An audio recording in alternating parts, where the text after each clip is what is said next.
Capítulo 30. De la misión del representante soberano. Procurar el bien del pueblo. La misión del soberano, sea un monarca o una asamblea, consiste en el fin para el cual fue investido con el poder soberano, que no es otro sino el de procurar la seguridad del pueblo. A ello está obligado por la ley de naturaleza, así como a rendir cuenta a Dios, autor de esta ley, y a nadie más que a él. Pero por seguridad no se entiende aquí una simple conservación de la vida, sino también de todas las excelencias que el hombre puede adquirir para sí mismo, por medio de una actividad legal, sin peligro ni daño para el Estado. Por medio de la instrucción y de las leyes. Y esto se entiende que debe ser hecho, no ya atendiendo a los individuos, más allá de lo que significa protegerlos contra las injurias, cuando se querellan, sino por una providencia general, contenida en pública instrucción de doctrina y de ejemplos, y en la promulgación y ejecución de buenas leyes, que las personas individuales puedan aplicar a sus propios casos. Pero si son suprimidos los derechos esenciales de la soberanía, que hemos especificado en el capítulo 18, el Estado queda destruido, y cada hombre retorna a la calamitosa situación de guerra contra todos los demás hombres, que es el mayor mal que puede ocurrir en su vida.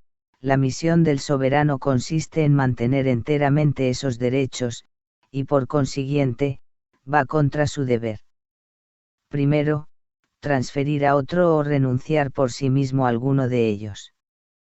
En efecto, quien renuncia a los medios, renuncia a los fines, y renuncia a los medios, quien siendo soberano, se reconoce a sí mismo, sujeto a leyes civiles, y renuncia al poder de la suprema judicatura, o de hacer guerra o paz por su propia autoridad. De juzgar de las necesidades del Estado, de recaudar dinero y hacer levas de soldados, en el tiempo y cuantía que en conciencia estime necesario, de instituir funcionarios y ministros en período de guerra o de paz. De designar maestros, y examinar qué doctrinas están de acuerdo y cuáles son contrarias a la defensa, a la paz y al bien del pueblo. En segundo lugar, va contra su deber, dejar al pueblo en la ignorancia, o mal informado acerca de los fundamentos y razones de sus derechos esenciales, ya que de este modo los hombres, resultan fáciles de seducir, y son inducidos a resistir al soberano, cuando el Estado requiera el uso y ejercicio de tales derechos. Y en cuanto a los fundamentos de estos derechos, resulta muy necesario enseñarlos de modo diligente y veraz, porque no pueden ser mantenidos por una ley civil, o por el terror de un castigo legal. En efecto, una ley civil que prohíba la rebelión y como tal, se considera la resistencia a los derechos esenciales de la soberanía, no obliga como ley civil, sino solamente, por virtud de la ley de naturaleza que prohíbe la violación de la fe, de los pactos. Y si los hombres no conocen esta obligación natural, no pueden conocer el derecho de ninguna ley promulgada por el soberano. En cuanto a la penalidad, no la consideran sino como un acto hostil, que ellos se imaginan capaces de evitar por medio de otros actos hostiles, en cuanto se consideran en posesión de la fuerza suficiente. Objeción de quienes dicen que no existen principios de razón para la soberanía absoluta. He oído decir a algunos que la justicia es solamente una palabra sin sustancia, y que cualquiera cosa que un hombre puede adquirir para sí mismo por medio de la fuerza, o de la astucia, no solo en situación de guerra, sino también en el seno de un Estado, es suya, cosa cuya falsedad ya he demostrado. Análogamente, tampoco faltará quien sostenga que no hay razones ni principio de razón, para sostener aquellos derechos esenciales que hacen absoluta la soberanía. Ahora bien, si existieran, hubiesen sido halladas en un lugar o en otro. Pero advertimos que nunca ha existido un Estado donde estos derechos hayan sido reconocidos o disputados. Con ello, se arguye algo tan equivocado, como si los salvajes de América negaran la existencia de fundamentos, o principios de razón para construir una casa que durase tanto como sus materiales, puesto que nunca han visto una tan bien construida.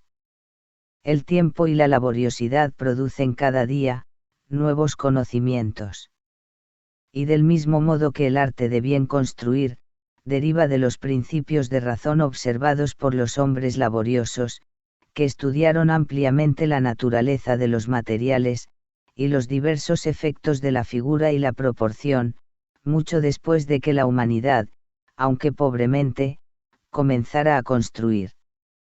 Así mucho tiempo después de que los hombres comenzaran a construir estados, imperfectos y susceptibles de caer en el desorden, pudieron hallarse, por medio de una meditación laboriosa, principios de razón, que hicieran su constitución duradera, excepto contra la violencia externa. Y estos son los principios que me interesaba examinar en este discurso. Que no lleguen a ser advertidos, por quienes tienen el poder de utilizarlos, o que sean despreciados, o estimados por ellos, es algo que no me interesa especialmente, en esta ocasión. Ahora bien, aun suponiendo que estos míos no sean principios de razón, sin embargo, estoy seguro de que son principios sacados de la autoridad de la Escritura, como pondré de manifiesto cuando hable del reino de Dios, administrado por Moisés sobre los judíos, el pueblo elegido y ungido por Dios, por vía de pacto. Objeción basada en la incapacidad del pueblo. Se suele decir, sin embargo, que si bien los principios son correctos, el pueblo llano no tiene capacidad suficiente para comprenderlos. Yo tendría una gran satisfacción si los súbditos poderosos y ricos de un reino, o quienes se cuentan entre los más cultos, no fueran menos capaces que ellos. Todos los hombres saben que las obstrucciones a este género de doctrinas no proceden tanto de la dificultad de la materia, como del interés de quienes han de aprenderla. Los hombres poderosos difícilmente toleran nada que establezca un poder capaz de limitar sus deseos, y los hombres doctos cualquiera cosa que descubra sus errores, y por consiguiente, disminuya su autoridad, el entendimiento de las gentes vulgares, a menos que no esté nublado por la sumisión a los poderosos, o embrollado por las opiniones de sus doctores, es como el papel blanco, apto para recibir cualquiera cosa, que la autoridad pública desee imprimir en él. No son inducidas naciones enteras, a prestar su aquiescencia a los grandes misterios de la religión cristiana, que están por encima de la razón. Y no se hace creer a millones de seres humanos que un mismo cuerpo puede estar en innumerables lugares, a un mismo tiempo, lo cual va contra la razón. Y no serán capaces los hombres, por medio de enseñanzas y predicaciones, y con la protección de la ley para recibir lo que está tan de acuerdo con la razón, que cualquier hombre sin prejuicios, no necesita ya para aprenderlo, sino escucharlo. Concluyo por consiguiente, que en la instrucción del pueblo en los derechos esenciales, que son las leyes naturales y fundamentales de la soberanía, no existe dificultad, mientras un soberano mantenga el poder entero, sino la que procede de sus propias faltas, o de las faltas de aquellos a quienes confía la administración del Estado. Por consiguiente, es su deber inducirlos a recibir esa instrucción, y no solo su deber, sino también, su seguridad y provecho para evitar el peligro que de la rebelión puede derivar al soberano en su persona natural. Debe enseñarse a los súbditos no apetecer el cambio de gobierno. Descendiendo a los detalles, se enseñará al pueblo primeramente, que no debe entusiasmarse con ninguna forma de gobierno que vea en las naciones vecinas, más que con la suya propia. Ni desear ningún cambio, cualquiera que sea la prosperidad presente disfrutada por las naciones que se gobiernan de modo distinto que el suyo. En efecto, la prosperidad de un pueblo regido por una asamblea aristocrática, o democrática, no deriva de la aristocracia o de la democracia, sino de la obediencia y la concordia de los súbditos. Ni el pueblo prospera en una monarquía, porque un hombre tenga el derecho de regirla, sino porque los demás le obedecen. Si en cualquier género de Estado, suprimís la obediencia, y por consiguiente, la concordia del pueblo, no solamente dejará de florecer, sino que en poco tiempo, quedará deshecho. Y quienes apelando a la desobediencia, no se proponen otra cosa que reformar el Estado, se encontrarán con que de este modo, no hacen otra cosa que destruirlo. Como las insensatas hijas de Peleo en la fábula, que deseosas de renovar la juventud de su decrépito padre, por consejo de Medea, le cortaron en pedazos y lo cocieron, juntamente con algunas hierbas extrañas, sin que por ello, lograran hacer de él, un hombre nuevo. Este deseo de cambio viene a significar, el quebrantamiento del primero de los mandatos de Dios. Porque Dios dice, no tendrás los dioses de otras naciones. Y en otro lugar, respecto a los reyes, dice que son dioses. Ni prestar su adhesión contra el poder soberano a hombres populares. En segundo lugar, debe enseñárseles que no han de sentir admiración hacia las virtudes de ninguno de sus conciudadanos, por elevados que se hallen, ni por excelsa que sea su apariencia en el Estado.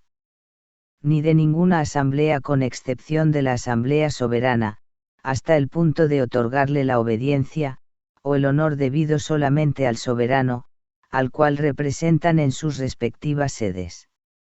Ni recibir ninguna influencia del pueblo, sino la autorizada por el poder soberano.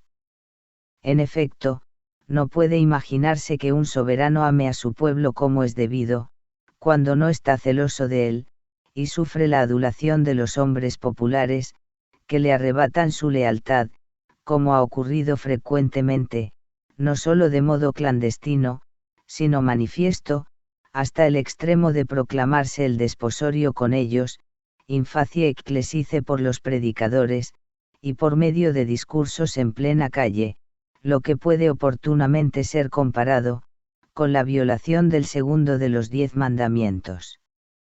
Ni discutir el poder soberano. En tercer lugar, y como consecuencia, se les advertirá cuán grande falta, es hablar mal del representante soberano, sea un hombre o una asamblea de hombres, o arguir y discutir su poder, o usar de cualquier modo su nombre irreverentemente, con lo cual puede caer el soberano en el desprecio de su pueblo, y debilitarse la obediencia que éste le presta y en la cual consiste la seguridad del Estado. A cuya doctrina apunta por analogía, el tercer mandamiento. Y tener días especialmente dedicados a aprender sus deberes. En cuarto lugar, si consideramos que al pueblo no puede enseñársele todo esto, ni aunque se le enseñe, lo recuerda, ni después de pasada una generación, sabe de modo suficiente, en quién está situado el poder soberano si no destina parte de su tiempo, a escuchar a quienes están designados para instruirlo, es necesario que se establezcan ocasiones en que las gentes puedan reunirse, y después de los rezos y alabanzas a Dios, el soberano de los soberanos, ser aleccionadas acerca de sus deberes y las leyes positivas que generalmente conciernen a todos, leyéndolas y exponiéndolas, y recordándoles la autoridad que las promulga. Con esa finalidad, tenían los judíos cada sexto día, un sábado, en el cual, la ley era leída y expuesta, y en tal solemnidad, se les recordaba que su rey era Dios, el cual, habiendo creado el mundo en 6 días, descansó en el séptimo, y al descansar ellos de su trabajo, se les recordaba que este Dios era su rey, y les redimió de su trabajo servil y penoso en Egipto, y les dio tiempo para que después de haberse complacido con Dios, hallaran regocijo en sí mismos, con legítimos esparcimientos. Así pues, la primera tabla de los mandamientos se destina por entero, a establecer la suma del poder absoluto de Dios, no solamente como Dios, sino por vía de pacto, como rey privativo de los judíos. Y puede por consiguiente, iluminar a aquellos a quienes se ha conferido poder soberano, por consentimiento de los hombres, el establecer qué doctrina deben enseñar a sus súbditos. Y honrar a sus padres. Y como la primera instrucción de los niños, depende del cuidado de sus padres, es necesario que sean obedientes a ellos, mientras están bajo su tutela, y no solo eso, sino que con posterioridad como la gratitud requiere, reconozcan el beneficio de su educación, por signos exteriores de honor. A este fin debe enseñárseles que originariamente el Padre de todos los hombres, era también su Señor soberano, con poder de vida y muerte sobre ellos, y que aunque al instituir el Estado, los padres de familia renunciaron ese poder absoluto, nunca se entendió que hubiesen de perder el honor a que se hacían acreedores, por la educación que procuraban. En efecto, la renuncia de ese derecho no era necesaria a la institución del poder soberano. Ni existiría ninguna razón por la cual, un hombre desease tener hijos, o tomarse el cuidado de alimentarlos e instruirlos, si posteriormente no obtuvieran de ellos, beneficio mayor que de otros hombres. Y esto se halla de acuerdo con el quinto mandamiento. Y evitar la comisión de injurias.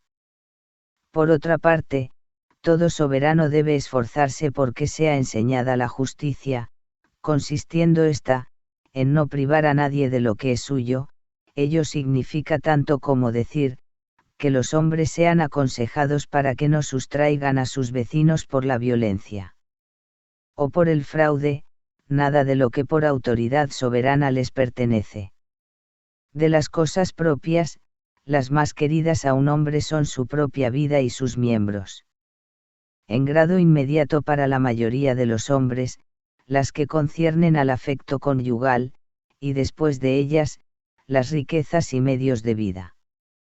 Por consiguiente, debe enseñarse al pueblo a abstenerse de toda violencia contra otra persona, practicada por vía de venganza privada, de la violación del honor conyugal, de la rapiña violenta, y de la sustracción de los bienes de otro por medio de hurto fraudulento.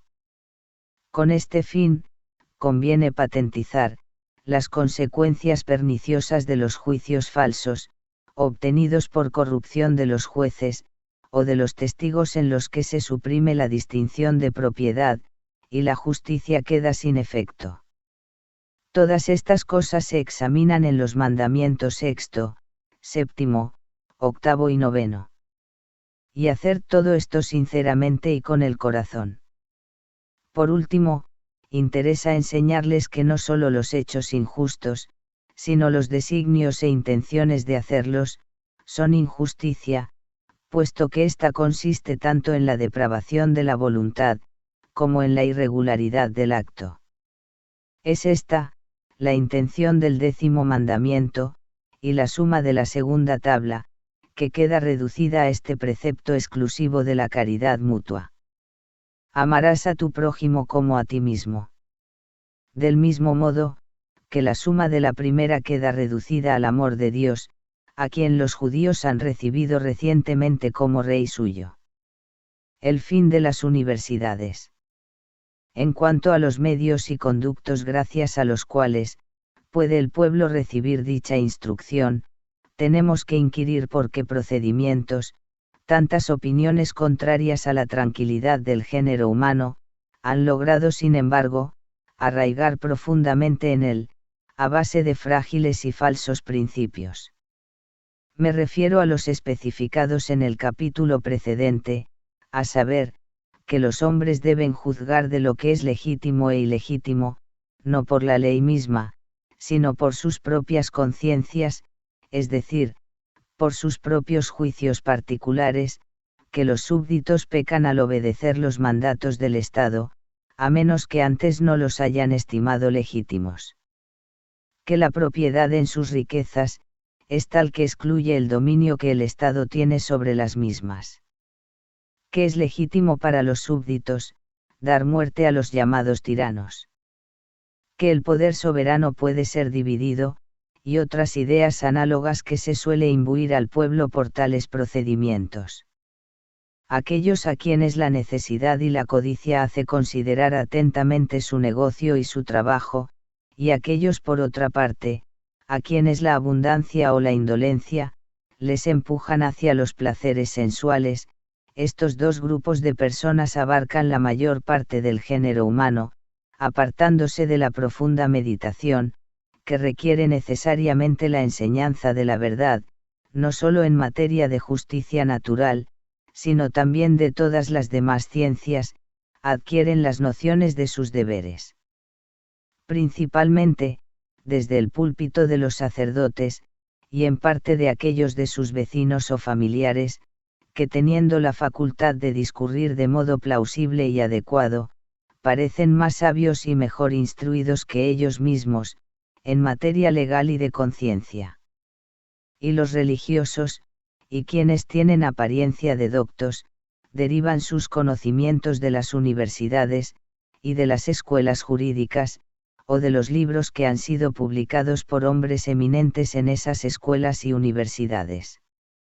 Es por consiguiente manifiesto, que la instrucción del pueblo depende por completo, de la adecuada instrucción de la juventud en las universidades. Alguno dirá, pero es posible que las universidades de Inglaterra no estén suficientemente instruidas para hacer esto. ¿O acaso os proponéis enseñar a las universidades? Arduas cuestiones son estas, en efecto. Sin embargo, no dudo en contestar a la primera, que hasta las postrimerías del reinado de Enrique VIII, el poder del Papa era siempre mantenido sobre el poder del Estado, principalmente, por las universidades, y que las doctrinas sustentadas por tantos predicadores contra el poder soberano del rey, y por tantos juristas y otros hombres doctos que allí ejercían su educación, es un argumento suficiente de que aunque las universidades, no sean autoras de esas falsas doctrinas, no saben, sin embargo, cómo implantar la verdad. En efecto, en esa contradicción de opiniones, es muy cierto que no han sido suficientemente instruidas, y no es extraño que todavía conserven un regusto de ese sutil licor con que antes estaban sazonadas contra la autoridad civil. En cuanto a la última cuestión, no creo conveniente ni necesario decir sí o no, puesto que quien advierta lo que hago, fácilmente percibirá lo que pienso.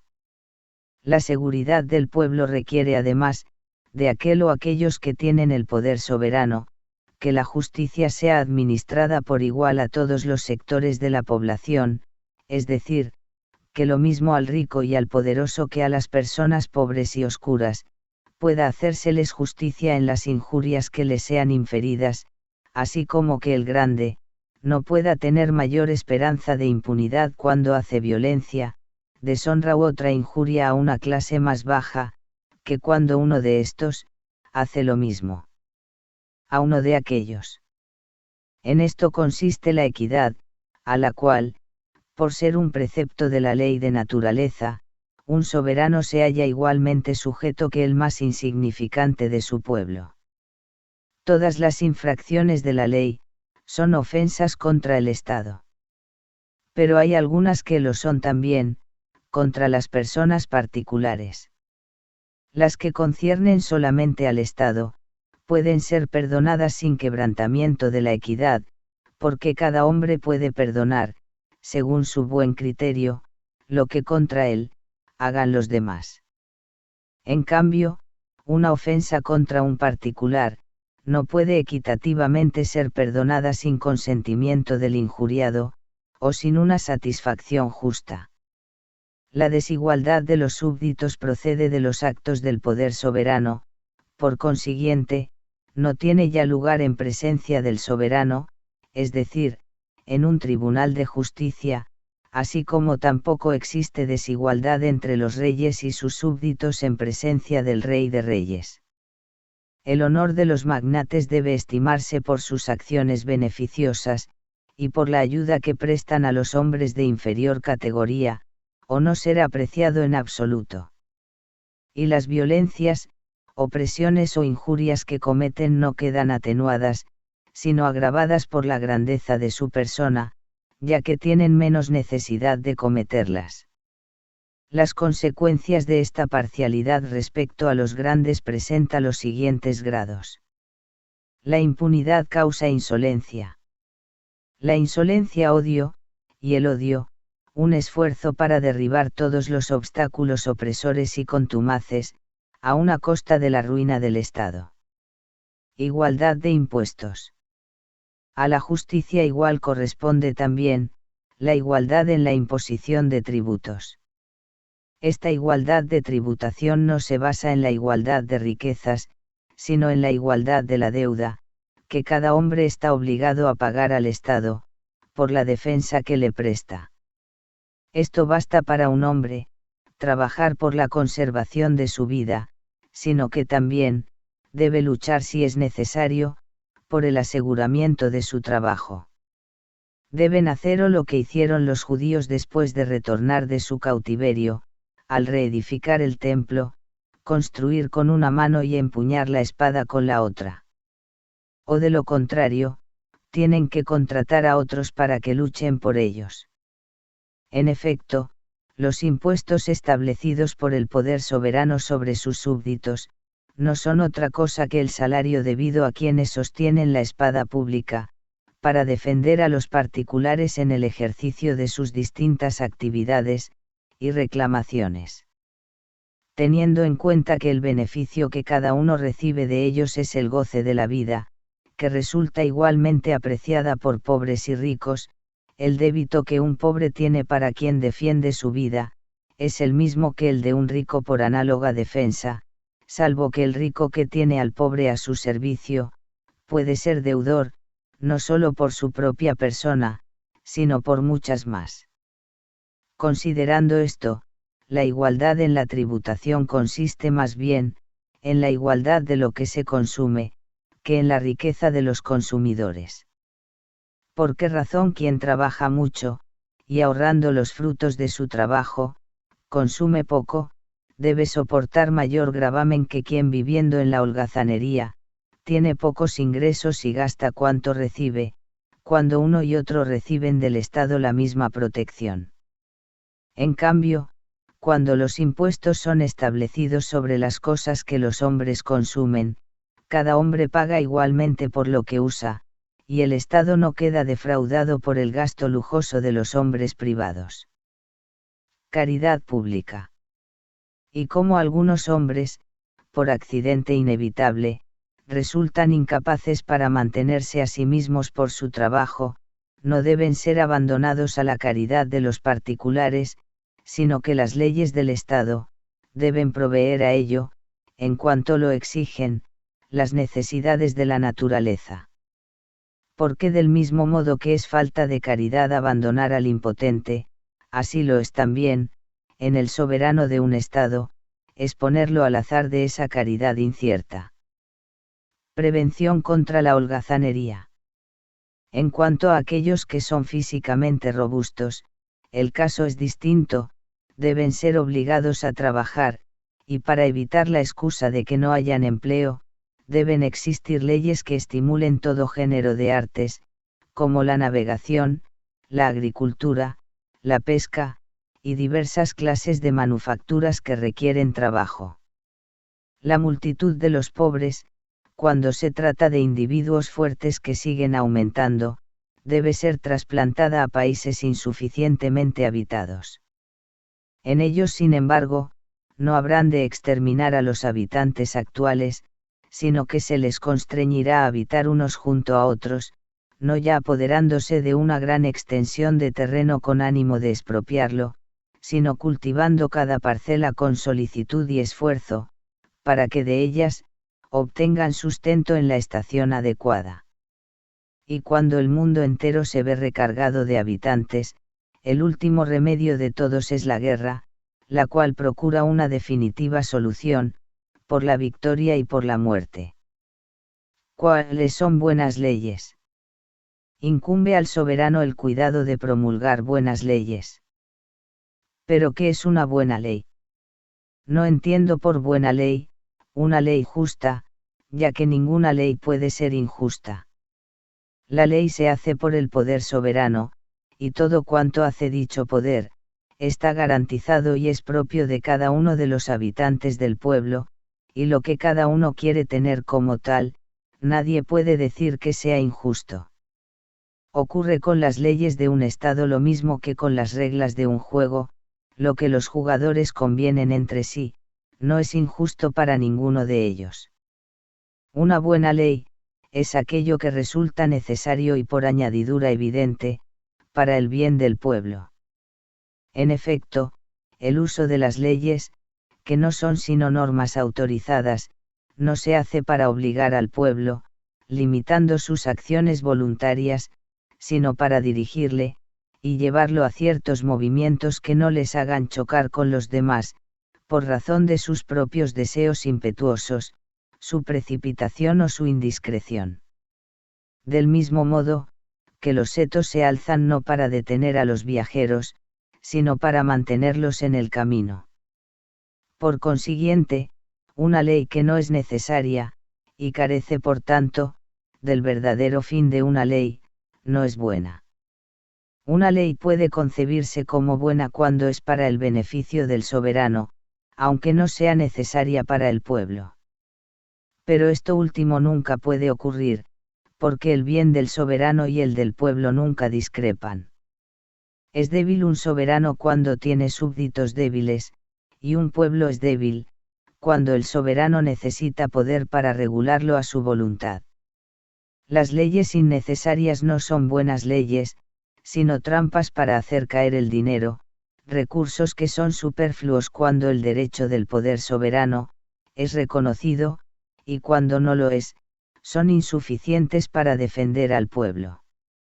La evidencia no consiste tanto en las palabras de la ley misma como en una declaración de las causas y motivos en virtud de los cuales fue promulgada. Es esto lo que nos revela el propósito del legislador, y una vez conocido este propósito, la ley resulta mejor conocida por pocas que por muchas palabras. En efecto, todas las palabras están sujetas a ambigüedad, y por consiguiente, la multiplicación de palabras en el cuerpo de la ley, viene a multiplicar esa ambigüedad. Además, parece implicar por excesiva diligencia que quien elude las palabras está privado de la brújula de la ley. Esta es la causa de muchos procesos innecesarios. En efecto, cuando considero cuán breves eran las leyes de los tiempos antiguos, y cómo han ido creciendo gradualmente, cada vez más, me imagino que veo una lucha entre los redactores y los defensores de la ley, tratando los primeros de circunscribir a los últimos, y los últimos de escapar a tales circunloquios, y son estos últimos, los pleiteantes, quienes logran la victoria. Compete por consiguiente, al legislador que en todos los estados es el representante supremo, ya se trate de un hombre o de una asamblea, hacer evidente la razón por la cual se promulgó la ley, y el cuerpo de la ley misma en términos tan breves pero tan propios y expresivos como sea posible. Castigos. Corresponde también a la misión del soberano llevar a cabo una correcta aplicación de los castigos y de las recompensas. Y considerando que la finalidad del castigo no es la venganza y la descarga de la ira, sino el propósito de corregir tanto al ofensor como a los demás, estableciendo un ejemplo, los castigos más severos deben infligirse por aquellos crímenes que resultan más peligrosos para el común de las gentes, tales son por ejemplo, los que proceden del daño inferido al gobierno normal. Los que derivan del desprecio a la justicia, los que provocan indignación en la multitud, y los que quedando impunes parecen autorizados, como cuando son cometidos por hijos, sirvientes o favoritos de las personas investidas con autoridad. En efecto, la indignación arrastra a los hombres no solo contra los actores y autores de la injusticia, sino contra todo el poder que parece protegerlos.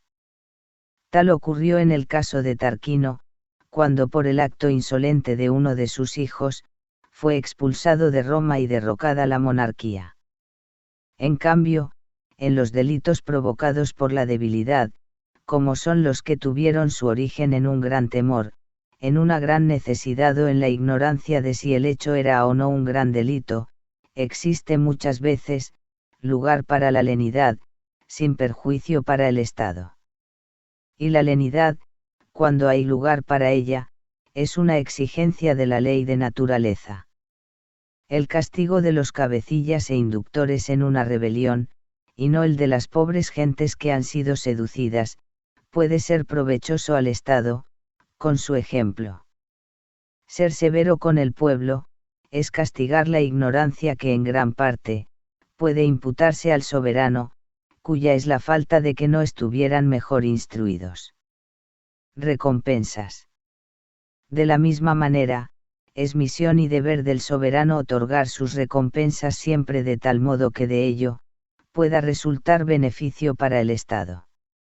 En esto consiste su uso y su fin, y ocurre cuando los que han servido bien al Estado, son también recompensados del mejor modo, a costa de poco gasto por parte del tesoro público, en forma que otros puedan ser estimulados a servirle con la mayor fidelidad posible, y estudien las artes por medio de las cuales, pueden proceder mejor. Comprar con dinero, o preferencias, la quietud de un súbdito popular pero ambicioso, y abstenerse de producir una mala impresión en la mente del pueblo, no son cosas que puedan considerarse como recompensa, la cual no se ordena por la falta de servicio, sino por el servicio pasado. Ni es un signo de gratitud, sino de temor, ni tiende al beneficio, sino al daño de la cosa pública. Es una lucha por la ambición, como la de Hércules con la hidra monstruosa, que teniendo varias cabezas, veía crecer 3 por cada una que le cortaba. De la misma manera, cuando la terquedad de un hombre popular se vence por medio de recompensas, pueden surgir otros varios a semejanza suya, que hagan los mismos atropellos con la esperanza de análogo beneficio. Y como en todo género de manufacturas así también, la malicia aumenta cuando resulta fácil venderla. Y aunque a veces una guerra civil pueda ser diferida por procedimientos análogos a los citados, el peligro se hace aún más grande, y la ruina futura queda asegurada. Va por consiguiente, contra el deber del soberano al cual está encomendada la seguridad pública, recompensar a quienes aspiran a la grandeza, perturbando la paz en su país, en lugar de atajar a tales hombres en sus comienzos, corriendo un peligro pequeño, para evitar otro que pasado un cierto tiempo, será mucho mayor. Consejeros. Otra misión del soberano consiste en escoger buenos consejeros. Me refiero a aquellos cuya opinión se ha de tener en cuenta en el gobierno del Estado. En efecto, esta palabra consejo, consilium, que es una corrupción de considium, tiene una significación más amplia, y comprende todas las asambleas de hombres que no solo se reúnen para deliberar lo que se hará después, sino también, para juzgar de los hechos pasados, y de la ley para el presente. Considero aquí esa palabra en el primer sentido solamente. En este sentido, no existe elección de consejo, ni en una democracia ni en una aristocracia, puesto que las personas que aconsejan son miembros de la persona aconsejada. La selección de consejeros es, en cambio, propia de la monarquía. En ella el soberano que se propone no seleccionar aquellos que en todos los aspectos son los más capaces, no desempeña su misión como debería hacerlo. Los más capaces consejeros son aquellos que tienen menos esperanza de obtener un beneficio al dar un mal consejo, y los que más conocimientos poseen de aquellas cosas que conducen a la paz y defensa del Estado. Es ardua cuestión la de saber, quién espera obtener un beneficio de las perturbaciones públicas. Pero los signos que guían a una justa sospecha consisten, en que el pueblo encuentra en sus agravios irrazonables o irremediables, el apoyo de individuos cuyas haciendas no son suficientes para hacer frente a sus gastos acostumbrados. Signos que pueden ser fácilmente observados por aquellos a quienes corresponda conocerlos. Pero todavía es más arduo saber quién tiene más conocimiento de los negocios públicos, y quienes lo saben, son los que menos lo necesitan. En efecto, saber quién conoce las normas de casi todas las artes implica un grado mayor de conocimiento del arte en cuestión, ya que nadie puede estar seguro de la verdad de las normas ajenas, sino aquel que primero se ha preocupado de comprenderlas. Ahora bien, los mejores signos de un conocimiento de cualquier clase consisten en hablar frecuentemente de esas cosas, y hacerlo con constante provecho. El buen consejo no viene por casualidad ni por herencia. Por consiguiente, no hay más razón para esperar una buena opinión del rico o del noble, en materia estatal, que en trazar las dimensiones de una fortaleza, a menos que pensemos que no hace falta método alguno en el estudio de la política como ocurre con el estudio de la geometría, sino solo, detenerse a contemplarla, cosa que no es así. En efecto, la política es el estudio más difícil de los dos. En estas regiones de Europa se ha considerado como derecho de ciertas personas, tener un puesto por herencia en el más alto consejo del Estado, derivase de las conquistas de los antiguos germanos, entre los cuales, varios señores absolutos, reunidos para conquistar otras naciones, no hubieran ingresado en la confederación sin ciertos privilegios, que pudieran ser en tiempos sucesivos, signos de diferenciación entre su posteridad y la posteridad de sus súbditos, siendo estos privilegios incompatibles con el poder soberano, por el favor del soberano podían parecer mantenidos, pero luchando por ellos como derecho propio, poco a poco tendrían los súbditos que renunciar a ellos, y no obtendrían en definitiva, más honor sino el que naturalmente es inherente a sus aptitudes. Por capaces que sean los consejeros en un asunto, el beneficio de su consejo es mayor cuando cada uno da su opinión, y las razones de ella, por separado por vía declarativa, y mayor cuando han meditado sobre el asunto que cuando hablan de modo repentino. Y es mayor el beneficio en ambos casos, porque tienen más tiempo para advertir las consecuencias de la acción, y se hallan menos expuestos a las contradicciones causadas por la envidia, la emulación u otras pasiones que derivan de las diferencias de opinión. El mejor consejo en las cosas que conciernen no a otras naciones, sino a la comodidad y beneficio que los súbditos pueden disfrutar en virtud de leyes hechas solamente en consideración del propio país, debe adquirirse recogiendo informaciones generales, y quejas de las gentes de cada provincia que mejor conocen sus necesidades propias y que por consiguiente, cuando nada reclaman que signifique derogación de los derechos esenciales de la soberanía, deben ser diligentemente tomadas en cuenta. Sin esos derechos esenciales, como antes he dicho, el Estado no puede subsistir. Jefes militares. El comandante en jefe de un ejército, cuando no es popular, no será estimado ni temido por sus soldados como debería serlo, y por consiguiente, no podrá realizar su misión con éxito lisonjero. Debe ser por consiguiente, laborioso, valiente, afable, liberal y afortunado, para que pueda ganar fama de suficiencia y de amar a sus soldados. Esto significa popularidad, estimula en los soldados el deseo y el valor de recomendarse a sí mismos en favor suyo, y justifica la severidad del general al castigar, cuando es necesario, a los soldados sublevados, o negligentes. Pero este amor a los soldados, si no existe garantía de fidelidad por parte del comandante, es cosa peligrosa para el poder soberano, especialmente, cuando está en manos de una asamblea que no es popular. Interesa por consiguiente, a la seguridad del pueblo que sean buenos jefes y fieles súbditos, aquellos a quienes el soberano encomienda sus ejércitos. Ahora bien, cuando el soberano mismo es popular, es decir, cuando es reverenciado y querido por su pueblo, no existe peligro alguno en la popularidad de un súbdito. En efecto, los soldados nunca son tan generalmente injustos como para hacer causa común contra el soberano con sus capitanes, aunque los amen, cuando estiman no solamente su persona, sino también, su causa. Por consiguiente, quienes por medio de la violencia, han suprimido a veces, el poder de su legítimo soberano, antes de situarse ellos mismos, en su lugar, se han visto siempre en el peligroso trance de arbitrar unos títulos, para evitar al pueblo la vergüenza de recibirlos.